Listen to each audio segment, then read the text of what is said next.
பாரு, நான் சின்ன தக்காளியை எடுத்து 3 தக்காளி கட் பண்ணிக்கிட்டேன். பெரிய தக்காளியாக இருந்தால் 2 தக்காளி மட்டும் எடுத்துக்காங்க. 6 வரமிளகாய் போடுறேன். இதை நல்லா அப்படியே மைய அரைச்சி எடுத்துகிட்டு வந்துடலாம். பாருங்கள், அரைச்சி எடுத்துகிட்டு வந்தாச்சு. நல்லா மைய அரைச்சாச்சு. வறுத்த ரவை, வறுக்காத ரவை, எந்த ரவையாக இருந்தாலும் எடுத்துக்கலாம். நான் வறுக்காத ரவை தான் போடுறேன். 1 கப்பு ரவை, 1/4 கப்பு கோதுமை மாவு, கொஞ்சம் துருவன இஞ்சி, கொஞ்சம் கல்லுப்பு போட்டுடலாம். எந்த கப்பில் ரவை எடுத்தோமோ அந்த கப்லேயே 1 கப்பு தண்ணி ஊற்றிக்கலாம். கரெக்டாக இருக்கும்.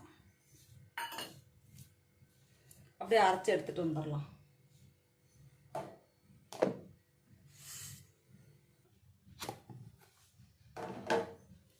பாருங்கள், நல்லா அரைச்சி எடுத்துகிட்டு வந்தாச்சு.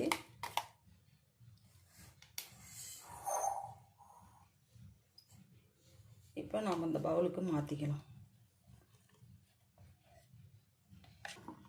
கொஞ்சம் கெட்டியாக தான் இருக்குது. இன்னும் கொஞ்சமாக தண்ணி விடலாம்.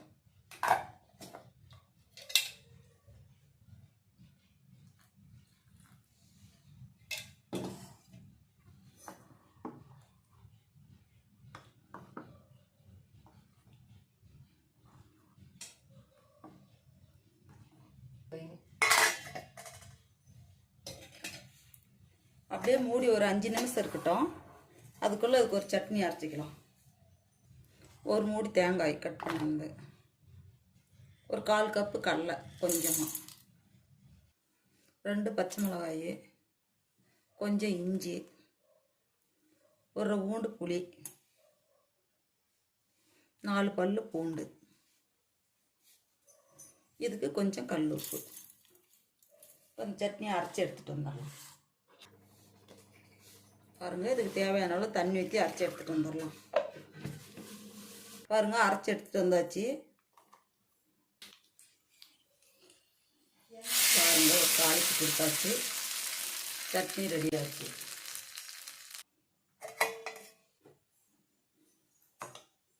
பாருங்கள், முதல் இருந்ததோட கொஞ்சம் கெட்டியாக வந்துருச்சு. ரவையெல்லாம் ஊறி வந்துருச்சு.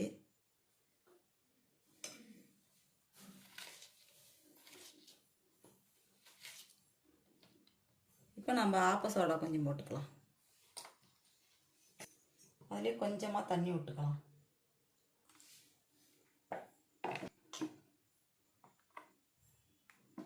எல்லாம் நல்லா கலந்துக்கலாம். இப்போ நம்ம தோசை ஊற்றலாம். கல்லு காய்ச்சி பார்க்கலாம்.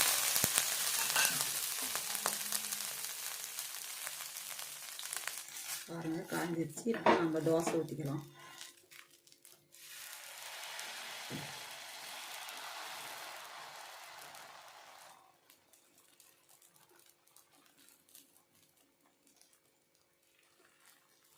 எவ்வளோ சன்னமாக ஊற்ற முடியுமோ அந்த அளவுக்கு சன்னமாக எடுத்து விட்ருங்க.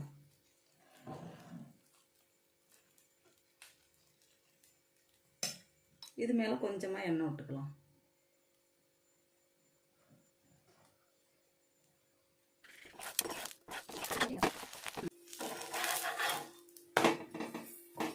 இப்படி செஞ்சு கொடுத்தா குழந்தைங்களும் சரி பெரியவங்களும் சரி நல்லா விரும்பி சாப்பிடுவாங்க. சாப்பாட்டுக்கு நல்லா டேஸ்ட்டாக இருக்கும்.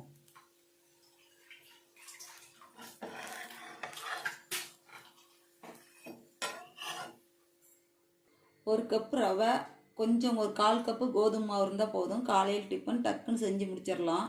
இப்படி தோசை காரசாரமாக சுட்டு கொடுத்தா எல்லாருமே நல்லா விரும்பி சாப்பிடுவாங்க. சாப்பிட்றதுக்கு அவ்வளோ ஒரு டேஸ்ட்டாக இருக்கும்.